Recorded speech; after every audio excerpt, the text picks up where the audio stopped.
akong pakialam kung lokohin niya ako. Basta, Mas mahirap gawin yung tama. Parang sa pagkain lang, pag may pinagbabawal yung doktor sa'yo, mas masarap ang bawal. ikaw lang yung nag-overthink at hindi mo siya kayang i-overcome.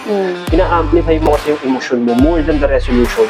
Lahat naglalaro lang sa isip mo talaga. Lalo pag si Sadness yung may hawak ng controller. Huwag mo ipapahawak kay Sadness yung controller.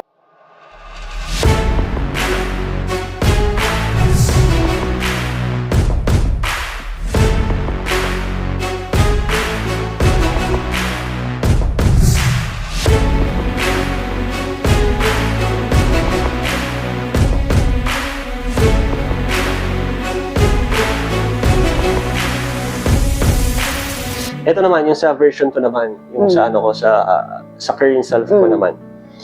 Kasi ano yun feeling ko may isa pa akong self na inaabot, na yung higher self Higher ko. self. Sa ngayon, itong version 2 ko, is ang Pag sinabi mo bang higher self, syempre higher self eh. Hindi mo pa siya naabot, di ba? Hindi pa. Siya yung current tsaka higher self, di ba? Actually, higher ka rin ngayon kasi yung pinaka-lowest mo is yung Na ano mo na eh, lower self yun. na-surpass mo na. Lower, tapos higher Higher until lang. mapunta ka sa highest. Ah. Diba? Gets. So sa akin, ang version 2 ko, ito, yung second stage ko, ang pinaka-ayoko naman, hindi ko nagagawa yung mga salita ko, yung mga sinasabi ko. For example, gusto Parang ko kumbaga, ino-honor mo yung sariling words mo. Yes. A lot of people, walang ganyan. Hindi nila ino-honor yung sarili nila. For example, yung simpleng pag-gym na lang. Isa din ako dun. Pero hindi na kasing lala ng dati naman. Yung dati talaga, grabe yung sinasabi ko, pero hindi ko ginagawa. Ngayon, somehow. Dapat baguhin mo yan, lalo na kapag lumaki na tayo ng yung podcast na to. Kasi there are times na may mga taong, for example, kailangan niya mag-meet sa ganito, kailangan may meeting na binigay na oras. Kasi magre-reflect yun lalo Ayun naman, yung mga ganun, syempre. Lalo sa call time nyo. For example, 3 p.m. na sinabi. 3 p.m. dapat nandoon ka. Hindi mo pwedeng sabihin na traffic ka, naligaw ka. Hindi pwede. No excuses, di ba? Tsaka totoo siya. Ano kasi naranasan ko, di ba dati, hobby ko yung, naging habit ko yung, yung lagi akong late pag may kita-kita ka ng mga kaibigan ko. Filipino time. Nakakainis pala. May one time kasi may kaibigan ako sa trabaho na ng birthday ko, hindi ko nga ina-announce. Wala naman kasi akong balak. Tapos biglang siya yung nag-announce sa GC namin na may birthday niya, ganyan, di binati ako. Sabi ko, kasi sinabi, wala naman akong balak. Pero natuloy yung ganap. Nung malapit na yung birthday ko, biglang sinabi sa akin na baback out siya. Pikon na ako, minessage ko agad. Sabi ko, Bakit saan? kasi siya yung nakaisip nung occasion, yung parang party. Parang lalabas kayo. Airbnb, nag-Airbnb din kami noon. Tapos siya umatras? Siya yung umatras, siya yung nakaisip. Ako, pekon yun. Ako, pinush ko lang naman, sige, ikaw, hindi ka mapipikon. Hindi ko naman. Ayun. Grabe, alam mo yung pikon ko noon, alam to ni Jel, yung isang parang baby boy ko nakatrabaho sa work. Sobrang disrespect nung wala naman akong balak, tapos ngayon ikaw po may ganang umatras. Parang almost 1 week yata yun yung galit ko na ganun. Marirealize mo na hindi pala siya okay. Sobrang pangit sa feeling, sobrang disrespectful. Yes. Naniniwala ako na according lang sa observation ko as growing up, yung integrity mo lumalaki, tumataas, or nagmamatter siya kapag tumatanda ka or nagmamature ka. Kasi, just like the old times, di ba? Dati, nagbabasa kasi ako ng Bible, inumpisahan ko siya ngayon ulit. So, habang nagbabasa ako ng Bible, ang bawat kasunduan doon, bawat contract doon is by words lang. So, for example, ako at saka yung hari dito sa lugar na to na pinuntahan ko, for example, gusto niya akong bigyan ng land, gusto niya akong bigyan ng lugar dito. Ano lang yun? Words lang, by words lang. So, magkakaroon sila ng kasunduan na ganyan, tapos magkakaroon lang ng mga eyewitnesses. Tapos, sila yung magiging parang evidence. Yun na yung pinaka-ebidensya niya. Walang contract, walang pirmahan, gano'n. Yun na yun. Tapos mag-aalay sila ng ganito, tapos i-aalay nila kay Lord. Yung parang burnt offering na tinatawag. So, yun na yun. Kapag binasa mo kasi yung Bible, yan yung purpose ng words mo. Hindi siya basta-basta, hindi siya para pang chismis. Hindi siya para sa gano'n, hindi siya para pang chikahan, para usapan yung ibang tao. It is, parang first is to worship God, and second is yung mga, yan nga yung mga yung integrity nila Oo. by words. Na-value ko yung salita ko. Mm. For me, Mm. and para din sa mag-reflect siya sa other people, di ba? Oo. So, Kasi pagka ganun kang klase ng tao, people will respect you talaga eh. oo. Kasi aware sila na may isang salita tong tao na to, Mm. so hindi ko pwedeng ganito. 'Di ba? Yep. May ganun eh. And plus, kapag pinractice mo yan, for example, sa mga business meetings, yung words mo lang pagkakatiwalaan nila, Oo, wala ka oo. nang dapat paghirapan pa. Mm. Di ba kapag sinabi kong pupunta ako dyan ng gantong oras, nandarito ako ng gantong oras. So wala na silang, hindi na sila mangangamba, hindi sila Oo. mag-ano na baka hindi ka sumipot, di ba, na baka traitor mo sila, na Oo. baka scam to. I accepted na eh. I know na si Lord is watching 24/7 sa'yo. Mm-mm. So hindi ka pwedeng kung ano nang ginagawa mo. Oo. Hindi mo pwedeng pagsinungalingan yung sarili mo, hindi ka Mm. pwedeng mabuhay ng peke. Oo. For me, kung anong ginagawa ko is I'm always aware na may nanonood sa akin, Yes, na nakakita sa akin. So I try to be very honest sa sarili ko and sa mga ginagawa ko. So within the music team, yung nililid kong team, Mm. ganon. Sa church, ganon Mm. din. And sa akin, sa mga tropa ko, Oo. I want to practice not just for me, na gusto ko rin na yung taong to, kapag nagkasundo kami, is my words lang. Wala akong pakialam kung lukuhin niya ako. Mm-mm. Basta, Pag hindi mo tinupad yung sinabi mo, yun na yun. ikaw na yun. Oo, Sa'yo hindi na sa akin yun. yun. Hindi sa akin yun. Gets. Pero pag ako, sinabi ko na ito yung gusto kong mangyari, na ito yung binigay kong Gagawin ko pa rin. gagawin ko yan. How do you face your problems? Kapag may mga problema ka, paano mo siya hinahandle? Well, by finding solution. I would rather face it. I mean, solve it. Oo. Rather than running away from it. Oo. Or hiding from it. Ayoko nang ganun. Kasi mas napoprolong yung ano instead na nare-resolution, na nagmeron ng resolution dun sa ano, di ba? And always, again, katulad ng pagkasabi ko kanina, naniniwala ako na every circumstances na pinagdadaanan mo, difficult situations na pinagdadaanan mo, it's God's way to show you how He loves you. Hindi ka niya bibigyan ng sitwasyon na hindi mo kayang i-overcome. Ikaw lang yung nag-overthink na hindi mo siya kayang i-overcome. Ina-amplify mo kasi yung emotion mo more than the resolution. Ayun. Di ba? Sobrang, ngayon nga napansin ko, nitong nasa gantong age na ako, itong tumatanda na tayo, marirealize mo na ano, lahat naglalaro lang sa isip mo talaga. Lahat naglalaro sa utak mo. Pero, eto, masasabi ko na somehow, na ma-master, hindi ko pa super ha, pero somehow pag may situation na ano, natatry kong i-detach yung emotion ko, tas mag-iisip ako. Yes, dapat. Ganon. Di ba? Tas, pag, every time na gano'n, halimbawa, eto, nafe-feel ko na tong certain emotion na to. Tas parang tatanungin ko sa sarili ko, wait lang, ba't ko to nafe-feel? Tapos, kasi pag consumed ka ng emotion, hindi mo talaga may isip eh. Pero pag dinetouch mo yung emotion mo, tas mag-isip ka, okay. Kasi parang gagawin mo, lalayo ka dun sa situation, ano ba, ito, itong box na to, nandyan ka dyan sa magulong box na yan. Aalis ka dyan, tignan mo sa malayo. Tapos dun mo makikita, okay, ito pala yun. Parang ganon, di ba? I-detach mo yung sarili mo sa emotion para makapag-isip ka ng maayos. Eh, meron akong ginagawa dyan. If I'm facing a problem, ililista ko yan. Kasi i-describe ko. If you can describe that problem specifically na maayos Sabi yung mo sa akin description, sa chat yun. diba? Kaya mo siyang i-describe. Half of it, na-solve mo na. Kasi naiintindihan mo yung problema mo, di ba? So most of the time, hindi naiisip ng tao yan. Mas iniisip nila yung baka kung anong mangyari, baka ina-amplify nila kung paano mo Dinescribe. i-describe yun. Pagka na-describe mo na siya, halos 50 to 75% na solve mo na siya. Solution mo na lang ng kulang. It's very, very important na yung emosyon natin, hinihiwalay natin sa decision making. Totoo. Lalo sa decision making. Eto pa na meron akong gustong isingit na na-discover ko sa sarili ko recently lang din. Nare-realize ko na na halimbawa, meron kang mga taong kinakainisan na minsan pag may mga words na lumalabas sa bibig nila na parang sa'yo, walang kwenta or parang naiinis ka. Pero, pag may sinabi silang may punto, regardless kung paano nila sinabi, nare-realize ko na minsan, unang umiiral yung inis ko, tas hindi ko, dinidisregard ko yung punto. Tiyatama ang ego mo. Oo. Parang nauuna yung inis ko sa tao na to. Pero, aware ako na tama yung sinabi niya.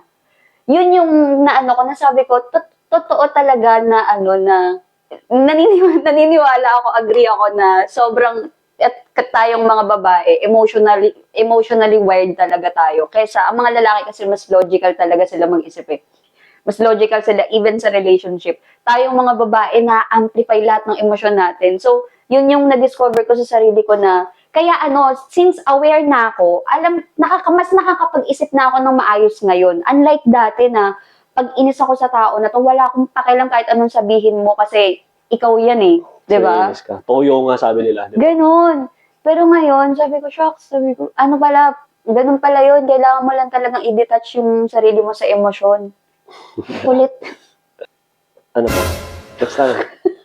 ang dami nitong question, guys. Kailan pa tayo matatapos ito? Kapag galit ka, how do you want to handle it? Gusto mo ba pag-usapan right away or you want space for a while then tsaka nyo pag-usapan? Ano yung initial na, anong mo? Or it depends? Hindi, wow. Maganda yung question. Kasi, for me kasi, naniniwala ako na kahit sabihin ko sa sarili ko, kahit kumbinsihin ko yung sarili ko na kapag kagalit ako, tapos magdedesisyon ako, kahit sabihin ko sa sarili ko, ipilit ko sa sarili ko na logical lahat ng mangyayari doon, hindi pa rin. Yung result nun, kasama, emotionally driven pa rin talaga, halos. Kahit hindi kasi siya... Kasi dinideprive mo lang yung sarili mo sa...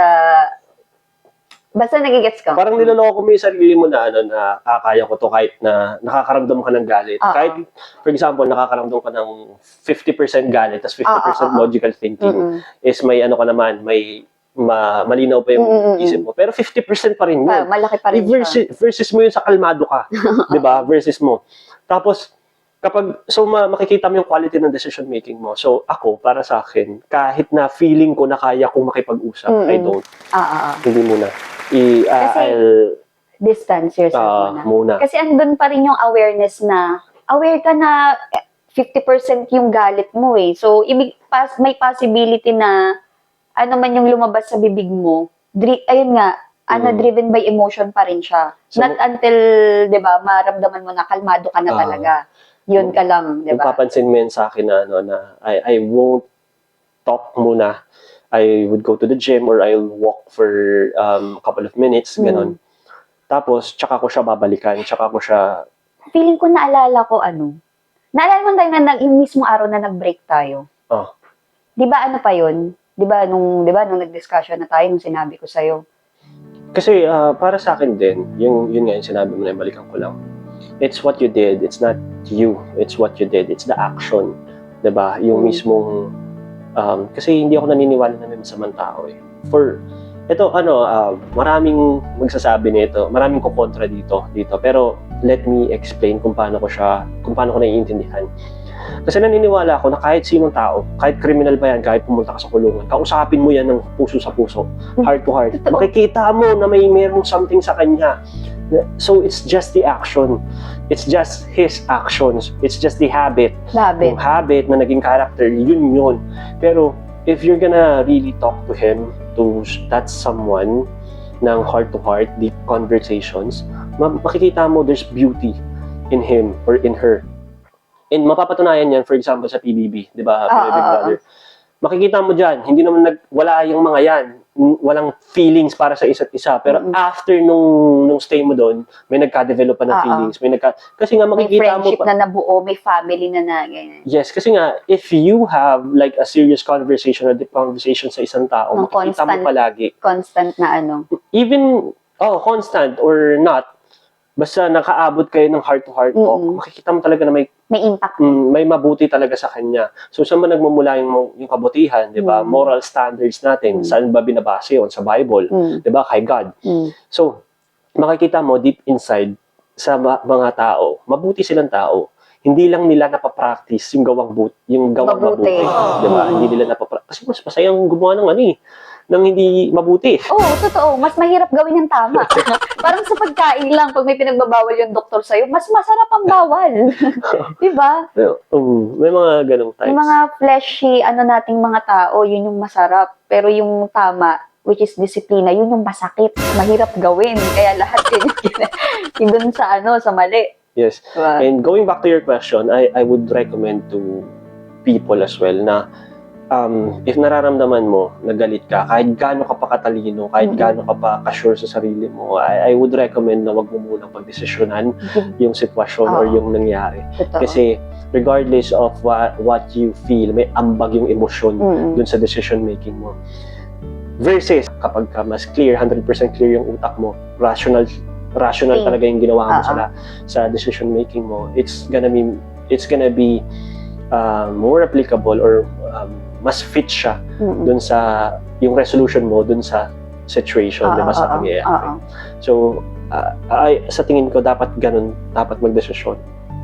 As long as andun na napipil mo na nandun yung galit or yung inis, ibig sabihin yung magiging decision mo nun driven by emotion pa rin. So yung sinasabi mo tama nga naman, until maramdaman mo na wala na yung galit na yun or inis na yun, until na yung kalma na lang yung nararamdaman mo, that's the perfect time na makikipag-usap ka kung kanino mang tao yan. So kapag emotional ka na tao, huwag ka magdesisyon. Totoo. Huwag ka magdesisyon. Hindi totoo yun pag di ba? Hindi lang pag galit huwag ka magdesisyon pag sobrang saya mo, pag sobrang galit ka, di ba?